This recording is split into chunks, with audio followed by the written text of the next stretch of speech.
18 सांसदों के साथ चंद्रबाबू नायडू का फैसला आएगा, यह बड़ी महत्वपूर्ण है। चंद्रबाबू नायडू की नजर नीतीश कुमार पर बहुत गहरी थी, क्योंकि वह जानते थे नीतीश के बाद उन्हीं का नंबर है। अब जब नीतीश कुमार को मक्खी की तरह निकाल करके फिर अब नीतीश कुमार में कुछ बचा नहीं है, खत्म।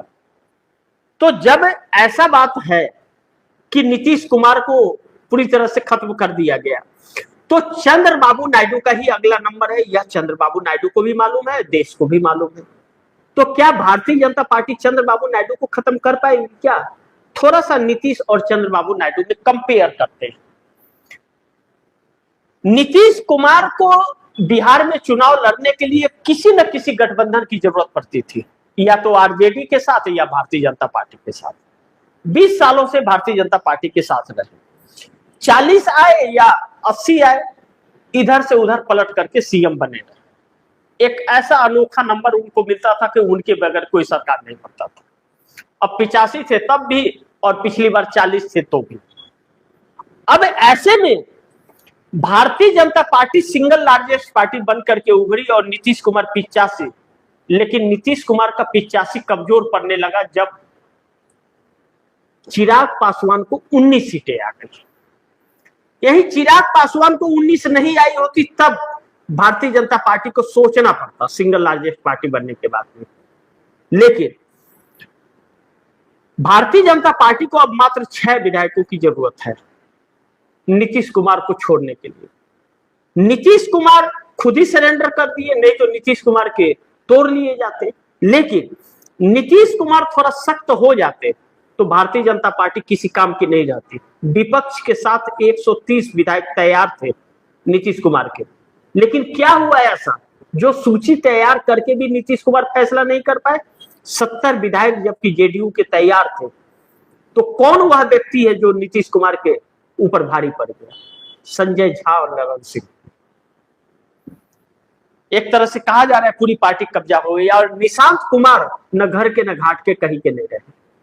जिंदगी भर अपने पिता को कोसेंगे या तो राजनीति छोड़ देंगे। राजनीति छोड़ दिया तो पिता महान रहेंगे, और नहीं छोड़ा तो कोसते रहेंगे, क्योंकि उनके लिए भी कुछ नहीं छोड़ा, क्योंकि पूरी पार्टी ही बर्बाद कर दी नीतीश ने आखिरी 6 महीने में। और भारतीय जनता पार्टी अपने मकसद में कामयाब हो गई, मक्खी की तरह निकाल करके फेंक दी।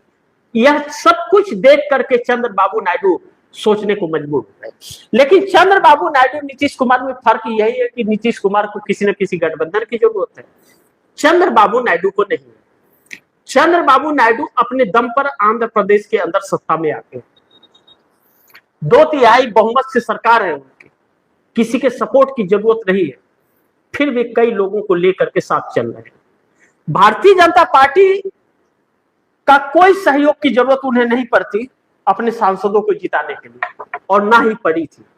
ऐसे में नरेंद्र मोदी बाज नहीं आएंगे और अमित शाह अपनी आदतों से चंद्रबाबू नायडू को तोड़ने का भरपूर प्रयास करेंगे।